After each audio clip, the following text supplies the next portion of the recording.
ये हमारा वो इमाम है कि जो कैद खाने में है। कैसा कैद खाना है, बस मसाइब इसी में समझ लीजिएगा। और ताबूत आएगा इमाम का तो थोड़ा सा बस दूर से जियारत करके रोइएगा अपने इमाम को। और रोना मेन है, पुरसा दीजिएगा बहुत ज्यादा, इसलिए कि फातिमा पुरसा लेने के लिए आई है। कैसा कैद खाना, उलमा ने बयान किया कि ये कैद खाना बिल्कुल जमीन के अंदर था, जमीन के अंदर, और इसकी चौड़ाई इतनी थी कि इमाम पैर नहीं फैला सकते थे, और लंबाई इतनी थी कि खड़े हो जाएं तो इमाम का सर टकरा जाए। और एक खतीब से मैंने सुना है, मैंने पढ़ा नहीं है, कहते हैं इतने इलाके में भी कीले लगा रखी थी, कीले, कि इमाम अगर इधर हो तो इधर कील दाखिल हो जाए, इधर हो जाए तो इधर कील दाखिल हो जाए। मैंने मसाइब का जुमला पढ़ दिया, आपने सुन लिया, लेकिन मुझे एहसास नहीं हुआ कि आपके दिल पे ज्यादा चोट लगी या नहीं लगी। क्यों? आप जरा आधा घंटा ऐसे करके बैठ के दिखाइए, एक दिन आप ऐसे कैद खाने में नहीं रह सकते जिसमें 14 साल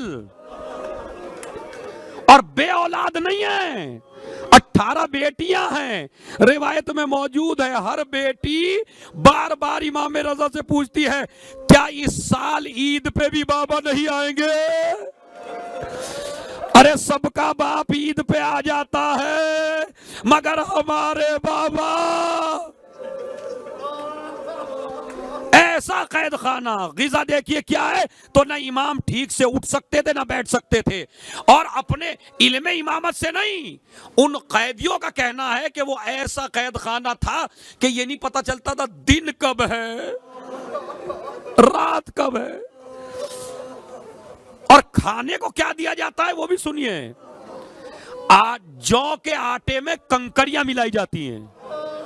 आप जरा माशाल्लाह जरा तजर्बा करके देखिए, खाने में एक कंकर आ जाए तो आपसे खाना नहीं खाया जाता, और जिसमें कंकर ज्यादा हो आटा कम हो, गर्म पानी दिया जाता है इमाम को पीने के लिए। हालत इतनी कमजोर हो गई, इतनी कमजोर हो गई कि एक चाहने वाला आया, आके कहता है, एक बार मुझे मेरे इमाम से मिलवा दो, एक बार मुझे मेरे इमाम से मिलवा दो। आका चलो लेके चले, तो एक सुराख था उसमें, कहा देखो इस सुराख से देखो तुम्हारा इमाम कहाँ है। कहा मैंने तो पूरा जिंदान देख लिया, मेरा इमाम मुझे नजर नहीं आया। कहा नहीं गौर से देखो, कहा एक कपड़ा पड़ा हुआ है। अरे ये कपड़ा नहीं है, ये तेरा इमाम है। इतना कमजोर हो गया मेरा मौला, इतना कमजोर। रिवायत में मौजूद है कि जब बिल्कुल शहादत का वक्त करीब आया तो इमाम को पता जहर भी कैसे दिए गए हैं, ऐसा वैसा जहर नहीं था। अगर थोड़ा सा जमीन पे गिर गया तो जमीन फट गई, ऐसे कि जैसे मछली तड़पती है पानी के बगैर, ऐसा मेरा इमाम तड़प रहा है। लेकिन इमाम कहते हैं अपनी शहादत से पहले उस जिंदानबान से जो दरबान बैठा हुआ है, मुझे मेरे बच्चों से मिलना है। अभी तो बड़ा सख्त मसाइब है, मेरी भी समझ में नहीं आता वो लफ्ज के। याद आ रहे हैं ना, बेटियां याद आ रही हैं, बेटा याद आ रहा है, बच्चे याद आ रहे हैं। एक मर्तबा वो कहता है मौला, चाहने वाला बन गया ना, कहा मौला बड़ी मुसीबत हो जाएगी, आप मदीने जाएंगे कैसे? कहा तू हमारे ऊपर एतकाद तो रख, मैं तेरा इमाम हूँ, लेकिन अपने बच्चों से मिलना चाहता हूँ शहादत से पहले।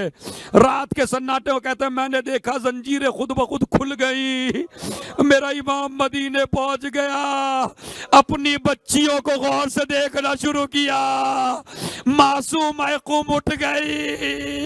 ए बाबा, अरे मेरे लाल, अरे तेरा बाबा, सुनिए बस, तेरा बाबा कुछ ही दिन का मेहमान है, तेरा बाबा कुछ ही दिन का मेहमान है। ये बातें हो रही हैं, रुखसत होके चले गए। जब रुखसत होके चले गए, जहर दे दिया गया। इधर इमाम का एक चाहने वाला मदीने से आया है इमाम की जियारत करने के लिए। यहाँ पर बहुत बड़ा शायर है, हारून रशीद के दरबार में शेर चलते थे, गजलें चलती थी। उस शायर का पता चल गया, वो शायर दरबार में पहुंचा, उससे गजलें सुनी गई, उसको इनाम दिया गया। एक मर्तबा हारून कहता है, बताओ क्या इनाम चाहिए? कहा जो भी तू कहेगा वही सुना दूंगा, लेकिन मुझे एक इनाम चाहिए। कहा क्या? का मुंह मांगा। का मुंह मांगा इनाम दूंगा अगर ये गजल सुना दो। उसने गजल सुना दी। एक मर्तबा का बता क्या चाहिए? कहा बस ये चाहिए कि मेरे इमाम को कैद से रिहा कर दे।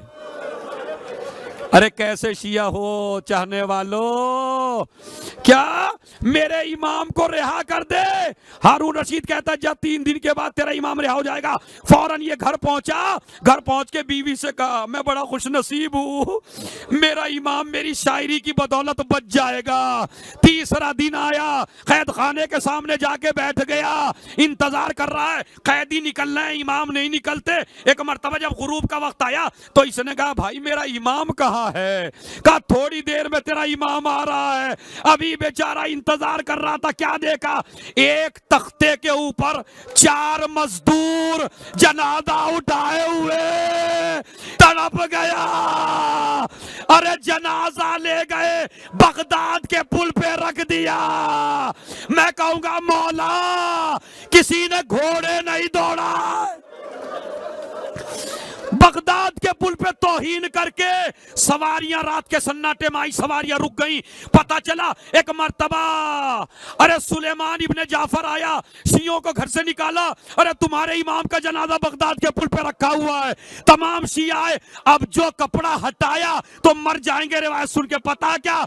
इमाम के बदन पर जंजीरें, तो हथकड़ियां, बेड़िया, तड़प गए, जनाजा लेके चले। मैं कहूंगा आका कैद में रहे, जनाजे की तौहीन हुई, मगर जरा करबला में आके देखो, हुसैन का लाशा, इधर के घोड़े इधर, ज़ैनब आवाज दे रही है, ए नाना।